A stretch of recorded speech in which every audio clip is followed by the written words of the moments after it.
Hi guys, അപ്പോൾ നമ്മളിന്ന് സംസാരിക്കാൻ പോകുന്ന പ്രൊഡക്റ്റീവിനെ കുറിച്ചാണ്. നല്ല ഉറക്കം ഉണ്ട്, കാരണം വേറൊന്നുമല്ല. ഇന്നലെ കളി ഉണ്ടായിരുന്നു, അർജൻറ്റീന വേഴ്സസ് ഇംഗ്ലണ്ട്. അപ്പം അത് കണ്ട് ഉറങ്ങിയപ്പോൾ ഒക്കെ വൈകിപ്പോയി.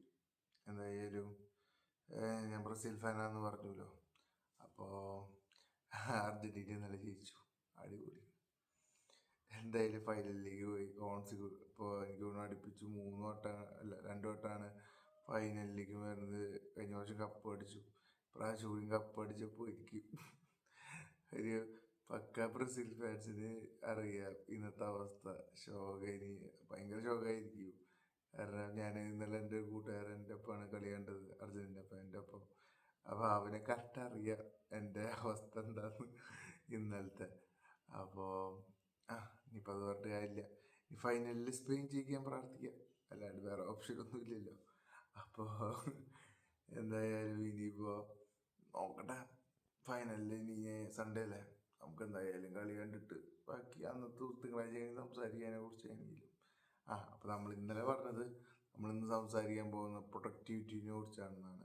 കാരണം ഞാൻ കുറച്ച് കാര്യങ്ങൾ ഇപ്പോൾ പ്രൊഡക്റ്റീവ് ആകാൻ വേണ്ടി ചെയ്യണമെന്ന് പറഞ്ഞില്ലേ, അതിൽ 3 കാര്യങ്ങളാണ് ഞാൻ മെയിനായിട്ട് ഫോക്കസ് ചെയ്തിട്ടുള്ളത്. ഒന്ന്, എനിക്ക് ജോലി കിട്ടിയല്ലോ.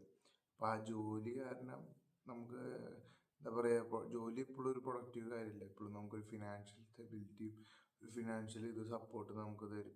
അപ്പോൾ അതാണ് ആദ്യത്തെ പ്രൊഡക്റ്റീവ് കാര്യം ഞാൻ ചെയ്യുന്നത്. രണ്ടാമത് നമ്മുടെ ചാലഞ്ച്, വെയിറ്റ് ലോസ് ചാലഞ്ച് ഇല്ലേ, ആ ചാലഞ്ച് ചെയ്യുന്നുണ്ട് നമ്മൾ. അപ്പോൾ അതും എനിക്കൊരു പേഴ്സണലി നമുക്കറിയാലോ, നമ്മുടെ ബോഡി ഹെൽത്ത് അങ്ങനത്തെ കാര്യങ്ങളൊക്കെ നമ്മൾ വേഗം സെറ്റപ്പ് ആക്കാൻ നോക്കുക എന്ന് പറയുന്നത് എനിക്ക് തോന്നുന്നു ലൈഫിലെ ഏറ്റവും വലിയൊരു ഇൻവെസ്റ്റ്മെൻറ്റ് തന്നെയാണ്. നമ്മൾ അതിനെക്കുറിച്ച് ആരും സംസാരിക്കാറില്ല, ചിന്തിക്കാറുമില്ല. ഞാനോ വിചാരിക്കുന്നത് എന്താ പറയുക, ഒരു നല്ലൊരു ഹെൽത്ത് അത് ക്രിയേറ്റ് ചെയ്തെടുക്കാനാണ് ഞാൻ നോക്കുന്നത്. മൂന്നാമത്, നിങ്ങളിപ്പോൾ ഈ കണ്ടുകൊണ്ടിരിക്കുന്ന യൂട്യൂബ് ചാനലിൽ ഇതെൻ്റെ ഒരു എന്താ പറയുക സെക്കൻഡ് ഇൻകമിനും എൻ്റെ ഫെയിമിനും കാശിനൊക്കെ വേണ്ടിയിട്ടുള്ളൊരു തന്ത്രപ്പാടാണെന്ന് വേണമെങ്കിൽ പറയാം. അപ്പോൾ അതുകൊണ്ടാണ് നമ്മൾ എന്താ പറയുക ഇപ്പോൾ സ്ഥിരമായിട്ട് വീഡിയോ ഇടുന്നതും.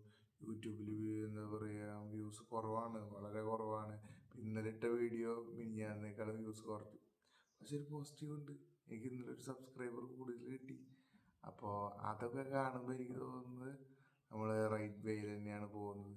അഫ്കോഴ്സ് പതിയാണ് പോണത്, പക്ഷേ റൈറ്റ് വേയിലാണ് പോകണതെന്ന് തോന്നുന്നുണ്ട്. അപ്പോൾ ഇനിയിപ്പോൾ എന്തായാലും എന്താ പറയുക തിരിഞ്ഞു നോക്കാൻ വേറെ പ്ലാനൊന്നും ഇല്ലാത്തതുകൊണ്ടും ഇപ്പോഴത്തേക്ക് ഈ 3 കാര്യങ്ങളാണ് ഞാൻ പ്രൊഡക്റ്റീവായിട്ട് ഉദ്ദേശിക്കുന്നത്. അപ്പോൾ ഈ 3 കാര്യങ്ങൾ എനിക്ക് തോന്നുന്നു കൃത്യമായിട്ട് പോകണമെന്നും ഒരിക്കലും എന്താ പറയുക ഇതൊന്നൊരു 3 ബാക്കൗട്ട് ചെയ്തിരുന്ന ആഗ്രഹമുള്ള ഒരാളാണ്. അപ്പോൾ അതൊക്കെ വൃത്തിക്ക് നടക്കട്ടെ എന്നാണ് ഞാൻ ഇനി ആഗ്രഹിക്കുന്നത്. അപ്പോൾ ഇതാണ് ഞാൻ പ്രൊഡക്റ്റിവിറ്റി ഞാൻ ചെയ്യുന്നുണ്ടെന്ന് ഉദ്ദേശിച്ച 3 കാര്യങ്ങൾ. അപ്പോൾ അത്ര തന്നെയുള്ള ഇന്നത്തെ വീഡിയോ. ഇപ്പം ഇന്ന് നല്ല ക്ഷീണമുണ്ട്, കളിയുടെ ക്ഷീണവും പിന്നെ അർജൻറ്റീന ജയിച്ചതിൻ്റെ സങ്കടവും ഒക്കെ കൂടി ഭയങ്കര ക്ഷീണത്തിലാണ്. അപ്പോൾ ഇനിയിപ്പോൾ എന്തായാലും അടുത്ത വീഡിയോ കാണാം. അപ്പോൾ ശരി, എല്ലാവർക്കും ബൈ.